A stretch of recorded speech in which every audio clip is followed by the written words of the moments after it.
ನಮಸ್ಕಾರ, ನೀವು ನೋಡ್ತಾ ಇದ್ದೀರಾ ಜಿ ಕನ್ನಡ ನ್ಯೂಸ್. ನಾನು ಶಿವರಾಮು. ದಿನದ ಎಲ್ಲ ಪ್ರಮುಖ ಸುದ್ದಿಗಳನ್ನು ನೋಡೋಣ ವಿಶೇಷ ಸಮಾಚಾರದಲ್ಲಿ.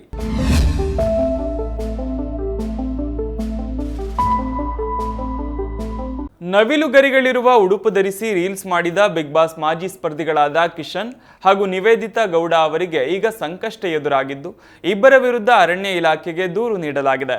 ಸದಾ ರೀಲ್ಸ್ನಲ್ಲಿ ಮಿಂಚುವ ನಿವೇದಿತಾ ಗೌಡ ಅವರು ಡ್ಯಾನ್ಸರ್ ಕಿಶನ್ ಅವರ ಜೊತೆ ನೈಜ ನವಿಲುಗರಿಗಳನ್ನು ಬಳಸಿ ತಯಾರಿಸಿದ ಉಡುಪು ಧರಿಸಿ ಹೇ ನವಿಲೆ ನವಿಲೆ ಹಾಡಿಗೆ ಹೆಜ್ಜೆ ಹಾಕಿದ್ದಾರೆ. ಅಲ್ಲದೆ ಇದನ್ನ ಸಾಮಾಜಿಕ ಮಾಧ್ಯಮಗಳಲ್ಲಿ ಹಂಚಿಕೊಂಡಿದ್ರು. ಈ ಸಂಬಂಧ ಸಾಮಾಜಿಕ ಹೋರಾಟಗಾರ ದಿನೇಶ್ ಕಲ್ಲಹಳ್ಳಿ ಅವರು ಅರಣ್ಯ ಇಲಾಖೆಗೆ ದೂರು ನೀಡಿದ್ದು, ದೂರಿನಲ್ಲಿ ರೀಲ್ಸ್ ಮಾಡುವಾಗ ಯಥೇಚ್ಛವಾಗಿ ನವಿಲುಗರಿ ಬಳಸಿದ್ದಾರೆ. ಹೀಗಾಗಿ ಇದನ್ನು ತನಿಖೆ ಮಾಡುವಂತೆ ಮನವಿ ಮಾಡಿದ್ದಾರೆ. ನೈಜ ನವಿಲುಗರಿಗಳನ್ನು ಬಳಸಿ ಉಡುಪು ತಯಾರಿಸಿ ಸಾರ್ವಜನಿಕವಾಗಿ ಪ್ರದರ್ಶಿಸಿರೋದು ವನ್ಯಜೀವಿ ಸಂರಕ್ಷಣಾ ಕಾಯ್ದೆ 1972ರ ಸ್ಪಷ್ಟ ಉಲ್ಲಂಘನೆಯಾಗಿದೆ ಎಂದು ದಿನೇಶ್ ಕಲ್ಲಹಳ್ಳಿ ತಮ್ಮ ದೂರಿನಲ್ಲಿ ಉಲ್ಲೇಖಿಸಿದ್ದಾರೆ.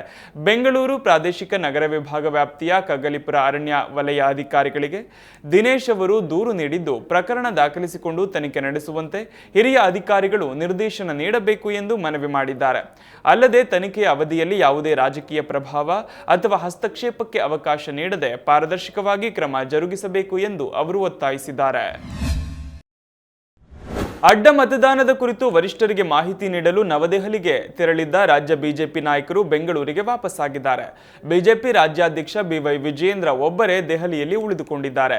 ಬಿಜೆಪಿ ಕೇಂದ್ರ ಕಚೇರಿಯಲ್ಲಿ 45 ನಿಮಿಷಗಳ ಕಾಲ ನಡೆದ ಸಭೆಯಲ್ಲಿ ರಾಜ್ಯ ಉಸ್ತುವಾರಿ ರಾಧಾ ಮೋಹನ್ ದಾಸ್ ಅಗರ್ವಾಲ್ ಉಪಸ್ಥಿತಿಯಲ್ಲೇ ವರಿಷ್ಠರು ಪರಿಷತ್ ಚುನಾವಣೆ ಘೋಷಣೆಯಾದಾಗಿನಿಂದ ಮತದಾನದವರೆಗೆ ಕೈಗೊಂಡ ಕ್ರಮಗಳ ಬಗ್ಗೆ ಶಾಸಕಾಂಗ ಪಕ್ಷದ ನಾಯಕ ಮತ್ತು ರಾಜ್ಯಾಧ್ಯಕ್ಷರಿಂದ ಮಾಹಿತಿ ಕೇಳಿದ್ದಾರೆ.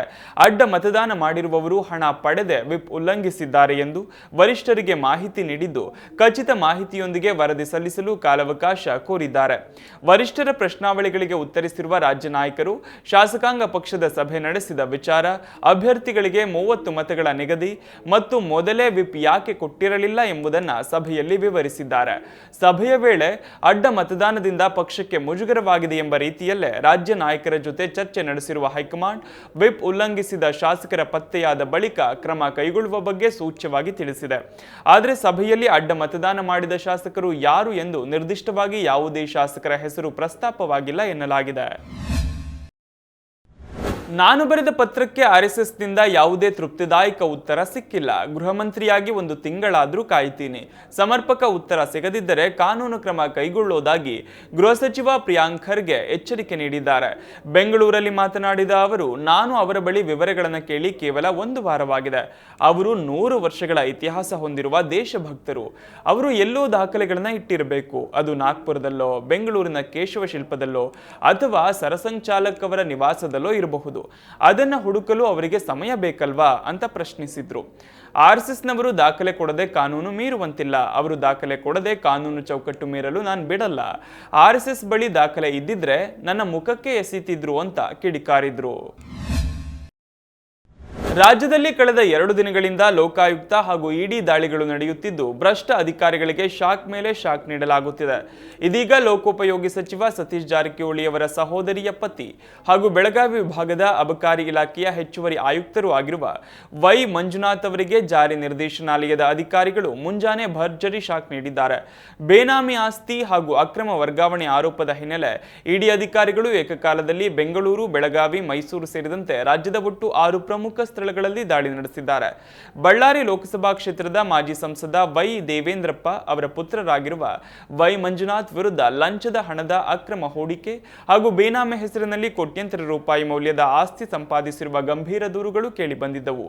ಈ ಹಿನ್ನೆಲೆಯಲ್ಲಿ ಜಾರಿ ನಿರ್ದೇಶನಾಲಯದ ಅಧಿಕಾರಿಗಳ ತಂಡಗಳು 2 ಅಧಿಕೃತ ಕಾರುಗಳಲ್ಲಿ ಮುಂಜಾನೆಯೇ ದಾಳಿ ನಡೆಸಿ ಪ್ರಮುಖ ದಾಖಲೆಗಳನ್ನು ವಶಕ್ಕೆ ಪಡೆದಿದ್ದಾರೆ. ಇಡಿ ಅಧಿಕಾರಿಗಳ ಬೇಟೆ ಕೇವಲ ಒಬ್ಬರ ಮನೆಗೆ ಸೀಮಿತವಾಗಿರದೆ ಮಂಜುನಾಥ್ ಅವರ ಆಪ್ತ ವಲಯ ಹಾಗೂ ಸ್ನೇಹಿತರ ಮನೆಗಳಿಗೂ ವಿಸ್ತರಿಸಿದೆ. ಮಂಜುನಾಥ್ ಅವರ ಒಡೆತನದ ಹೈಟೆಕ್ ಅಪಾರ್ಟ್ಮೆಂಟ್ ಮೇಲೆ ದಾಳಿ ನಡೆದಿದ್ದು, ಸದ್ಯ ಮಂಜುನಾಥ್ ಅವರು ಕೂಡ ಅದೇ ಅಪಾರ್ಟ್ಮೆಂಟ್ನಲ್ಲಿ ಇದ್ದಾರೆ ಎನ್ನಲಾಗಿದೆ. ಮಂಜುನಾಥ್ ಅವರ ಸ್ವಗ್ರಾಮವಾದ ಹರಪನಹಳ್ಳಿ ತಾಲೂಕಿನ ಅರಸೀಕೆರೆ ಗ್ರಾಮದಲ್ಲಿರುವ ಇವರ 2 ಮನೆಗಳ ಮೇಲೂ ಕೂಡ ಅಧಿಕಾರಿಗಳು ದಾಳಿ ನಡೆಸಿ ಶೋಧ ನಡೆಸುತ್ತಿದ್ದಾರೆ. ಕರ್ನಾಟಕದ ವಿವಿಧ ಭಾಗಗಳಲ್ಲಿ ಮುಂದಿನ ಕೆಲವು ದಿನಗಳ ಕಾಲ ಭಾರೀ ಮಳೆಯಾಗುವ ಮುನ್ಸೂಚನೆಯನ್ನ ಹವಾಮಾನ ಇಲಾಖೆ ನೀಡಿದೆ. ರಾಜ್ಯದ ಕರಾವಳಿ ಮತ್ತು ಉತ್ತರ ಒಳನಾಡಿನ ಜಿಲ್ಲೆಗಳಲ್ಲಿ ಗಾಳಿ ಸಹಿತ ಭಾರೀ ಮಳೆಯಾಗುವ ಸಾಧ್ಯತೆ ಇದ್ದು, ಮುನ್ನೆಚ್ಚರಿಕೆ ಕ್ರಮವಾಗಿ ಹಲವೆಡೆ ಅಲರ್ಟ್ ಘೋಷಿಸಲಾಗಿದೆ. ಕರಾವಳಿ ಜಿಲ್ಲೆಗಳಲ್ಲಿ ಮಳೆಯ ತೀವ್ರತೆ ಹೆಚ್ಚಿರಲಿದ್ದು, ಕರಾವಳಿಯ ಭಾಗಗಳಿಗೆ ಆರೆಂಜ್ ಅಲರ್ಟ್ ಘೋಷಿಸಲಾಗಿದೆ. ಉಡುಪಿ ಮತ್ತು ಉತ್ತರ ಕನ್ನಡ ಜಿಲ್ಲೆಗಳ ಒಂದೆರಡು ಕಡೆಗಳಲ್ಲಿ ಭಾರೀ ಮಳೆ, ಗುಡುಗು ಸಹಿತ ಬಿರುಗಾಳಿ ಬೀಸುವ ಸಾಧ್ಯತೆ ಇದೆ. ಇನ್ನು ದಕ್ಷಿಣ ಕನ್ನಡ ಜಿಲ್ಲೆಯ ಕೆಲವು ಭಾಗಗಳಲ್ಲಿ ಗುಡುಗು, ಮಿಂಚು ಹಾಗೂ ಬಲವಾದ ಗಾಳಿ ಸಹಿತ ಭಾರೀ ಮಳೆಯಾಗುವ ನಿರೀಕ್ಷೆ ಇದೆ. ದಕ್ಷಿಣ ಕನ್ನಡ ಸೇರಿದಂತೆ ಕರಾವಳಿಯ ಇನ್ನುಳಿದ ಭಾಗಗಳಿಗೆ ಎಚ್ಚರಿಕೆಯ ಭಾಗವಾಗಿ ಯೆಲ್ಲೋ ಅಲರ್ಟ್ ನೀಡಲಾಗಿದೆ. ಉತ್ತರ ಒಳನಾಡಿನ ಜಿಲ್ಲೆಗಳಲ್ಲೂ ವ್ಯಾಪಕ ಮಳೆಯಾಗುವ ಮುನ್ಸೂಚನೆ ಇದ್ದು, ಯೆಲ್ಲೋ ಅಲರ್ಟ್ ಜಾರಿಯಲ್ಲಿದೆ. ಬೆಳಗಾವಿ ಮತ್ತು ಧಾರವಾಡ ಜಿಲ್ಲೆಗಳ ಒಂದೆರಡು ಸ್ಥಳಗಳಲ್ಲಿ ಗುಡುಗು ಸಹಿತ ಭಾರೀ ಮಳೆಯ ಸಾಧ್ಯತೆ ಇದ್ದು, ಇನ್ನು ಹಾವೇರಿ, ಗದಗ, ಬಾಗಲಕೋಟೆ ಭಾಗದ ಹಲವು ಪ್ರದೇಶಗಳಲ್ಲಿ ಸಾಧಾರಣ ಪ್ರಮಾಣದ ಮಳೆಯಾಗುವ ನಿರೀಕ್ಷೆ ಇದೆ. 2026ರ ಪದ್ಮ ಪ್ರಶಸ್ತಿ ಪ್ರದಾನ ಕಾರ್ಯಕ್ರಮ ಐತಿಹಾಸಿಕ ಕ್ಷಣಗಳಿಗೆ ಸಾಕ್ಷಿಯಾಗಿದೆ. ದೆಹಲಿಯ ರಾಷ್ಟ್ರಪತಿ ಭವನದಲ್ಲಿ ನಡೆದ 2ನೇ ಹಂತದ ನಾಗರಿಕ ಪುರಸ್ಕಾರ ಸಮಾರಂಭದಲ್ಲಿ ರಾಷ್ಟ್ರಪತಿ ದ್ರೌಪದಿ ಮುರ್ಮು ಅವರು ಒಟ್ಟು 65 ಮಂದಿ ಗಣ್ಯರಿಗೆ ಪದ್ಮ ಪ್ರಶಸ್ತಿಗಳನ್ನು ನೀಡಿದ್ದಾರೆ. 2 ಪದ್ಮವಿಭೂಷಣ, 7 ಪದ್ಮಭೂಷಣ ಹಾಗೂ 56 ಪದ್ಮಶ್ರೀ ಪ್ರಶಸ್ತಿಗಳು ಇದರಲ್ಲಿ ಸೇರಿವೆ. ಟೆನ್ನಿಸ್ ದಂತಕತೆ ವಿಜಯ್ ಅಮೃತರಾಜ್, ನಟ ಮಮ್ಮುಟ್ಟಿ, ಹಿನ್ನೆಲೆ ಗಾಯಕಿ ಅಲ್ಕಾ ಯಾಗ್ನಿಕ್ ಹಾಗೂ ಕ್ರಿಕೆಟಿಗ ರೋಹಿತ್ ಶರ್ಮಾ ಸೇರಿದಂತೆ ಹಲವು ಕ್ಷೇತ್ರಗಳ ಗಣ್ಯರು ಈ ಗೌರವಕ್ಕೆ ಭಾಜನರಾಗಿದ್ದಾರೆ. ಕಲೆ, ಕ್ರೀಡೆ, ಸಾಹಿತ್ಯ, ವೈದ್ಯಕೀಯ ಸೇರಿದಂತೆ ವಿವಿಧ ಕ್ಷೇತ್ರಗಳಲ್ಲಿ ಸಾಧನೆ ಮಾಡಿದವರಿಗೆ ಈ ಪ್ರಶಸ್ತಿ ನೀಡಲಾಗಿದೆ. 2026ರ ಒಟ್ಟು 131 ಪದ್ಮ ಪ್ರಶಸ್ತಿಗಳನ್ನು ಕೇಂದ್ರ ಸರ್ಕಾರ ಘೋಷಿಸಿತ್ತು. ಅದರಲ್ಲಿ 5 ಪದ್ಮವಿಭೂಷಣ, 13 ಪದ್ಮಭೂಷಣ ಹಾಗೂ 113 ಪದ್ಮಶ್ರೀ ಪ್ರಶಸ್ತಿಗಳು ಸೇರಿವೆ. 19 ಮಹಿಳೆಯರು ಹಾಗೂ 16 ಮರಣೋತ್ತರವಾಗಿ ಈ ಬಾರಿ ಗೌರವಿಸಲಾಗಿದೆ. ಅಯೋಧ್ಯೆಯ ಶ್ರೀರಾಮ ಮಂದಿರದ ಕಾಣಿಕೆ ಹಣದ ದುರುಪಯೋಗ ಮತ್ತು ಕಳ್ಳತನದ ಆರೋಪಗಳ ಕುರಿತು ತನಿಖೆ ನಡೆಸುತ್ತಿರುವ ವಿಶೇಷ ತನಿಖಾ ತಂಡ ಎಸ್ಐಟಿ ತನ್ನ 15 ಪುಟಗಳ ಮೊದಲ ಪ್ರಾಥಮಿಕ ವರದಿಯನ್ನು ಸಲ್ಲಿಸಿದೆ. ಈ ವರದಿಯಲ್ಲಿ ದೇವಸ್ಥಾನದ ಇಡೀ ದೇಣಿಗೆ ವ್ಯವಸ್ಥೆಯಲ್ಲಿ ನಡೆದಿರುವ ಭೀಕರ ಅಕ್ರಮಗಳನ್ನು ಬಯಲಿಗೆಳೆಯಲಾಗಿದ್ದು, ರಾಮ ಮಂದಿರ ಟ್ರಸ್ಟ್ನ ಪ್ರಧಾನ ಕಾರ್ಯದರ್ಶಿ ಚಂಪತ್ ರಾಯ್ ಸೇರಿದಂತೆ ಹಲವು ಪ್ರಮುಖ ಅಧಿಕಾರಿಗಳ ನಡೆ ಈಗ ತೀವ್ರ ಸಂಶಯದ ಸುಳಿಗೆ ಸಿಲುಕಿದೆ.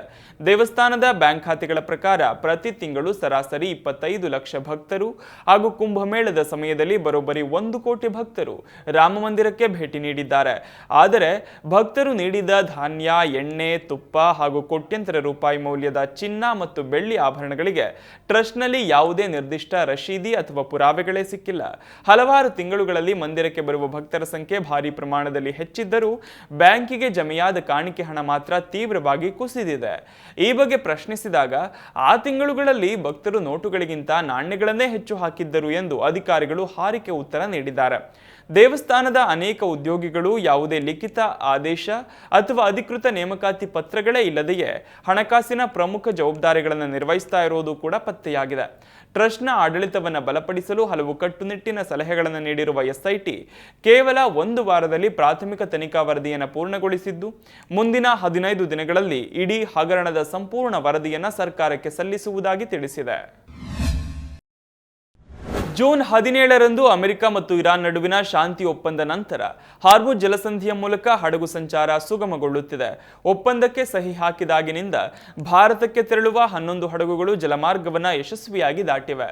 ಹಾಗಿದ್ದು ಕೂಡ ಭಾರತೀಯ ಧ್ವಜ ಹೊಂದಿರುವ 10 ಹಡಗುಗಳು ಇನ್ನೂ ಪರ್ಷಿಯನ್ ಕೊಲ್ಲಿ ಪ್ರದೇಶದಲ್ಲಿ ಕಾಯುತ್ತಿವೆ. ಇದಲ್ಲದೆ 2 ಇತ್ತೀಚೆಗೆ ಅಲ್ಲಿಗೆ ಬಂದಿವೆ. ಜೂನ್ 17ರಂದು ಒಪ್ಪಂದಕ್ಕೆ ಸಹಿ ಹಾಕಿದ ನಂತರ ಭಾರತಕ್ಕೆ ತೆರಳುವ 11 ಹಡಗುಗಳು ಹಾರ್ಮುಜ್ ಜಲಸಂಧಿಯ ಮೂಲಕ ಸಾಗಿವೆ ಎಂದು ವಿದೇಶಾಂಗ ಸಚಿವಾಲಯದ ವಕ್ತಾರ ರಣಧೀರ್ ಜೈಸ್ವಾಲ್ ಹೇಳಿದ್ದಾರೆ. ಸುದ್ದಿಗೋಷ್ಠಿಯಲ್ಲಿ ಮಾತನಾಡಿದ ಅವರು, ಹಾರ್ಮುಜ್ ದಾಟಿದ ಹಡಗುಗಳಲ್ಲಿ 3 ಭಾರತೀಯ ಧ್ವಜ ಹೊಂದಿರುವ ಕಚ್ಚಾ ತೈಲ ಟ್ಯಾಂಕರ್ಗಳು ಸೇರಿವೆ.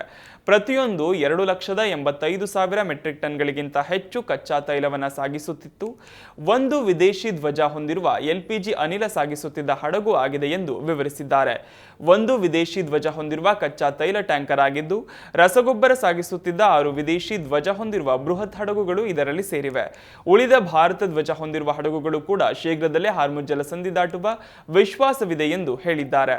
ಹಾರ್ಮುಜ್ ಜಲಸಂಧಿಯಲ್ಲಿ ಇನ್ನು ಮುಂದೆ ಅಮೆರಿಕದ ನೌಕಾ ದಿಗ್ಬಂಧನ ಇರುವುದಿಲ್ಲ ಎಂದು ಅಮೆರಿಕ ಅಧ್ಯಕ್ಷ ಡೊನಾಲ್ಡ್ ಟ್ರಂಪ್ ಘೋಷಿಸಿದ ನಂತರ ಹಾಗೆ ಇರಾನ್ ಪರಮಾಣು ತಪಾಸಣೆಗೆ ಅನುಮತಿ ನೀಡಲು ಒಪ್ಪಿಕೊಂಡಿದೆ ಎಂದು ಹೇಳಿಕೆ ನಂತರ ಸರಕು ಹಡಗುಗಳು ಸಂಚಾರ ಆರಂಭಿಸಿವೆ. ಹಾಗಿದ್ದೂ ಕೂಡ ಮಧ್ಯಂತರ ಒಪ್ಪಂದದ ಹೊರತಾಗಿಯೂ ನಿರಂತರ ಉದ್ವಿಗ್ನತೆಯನ್ನ ಇರಾನ್ ಅಧಿಕಾರಿಗಳು ಉಲ್ಲೇಖಿಸಿದ್ದಾರೆ.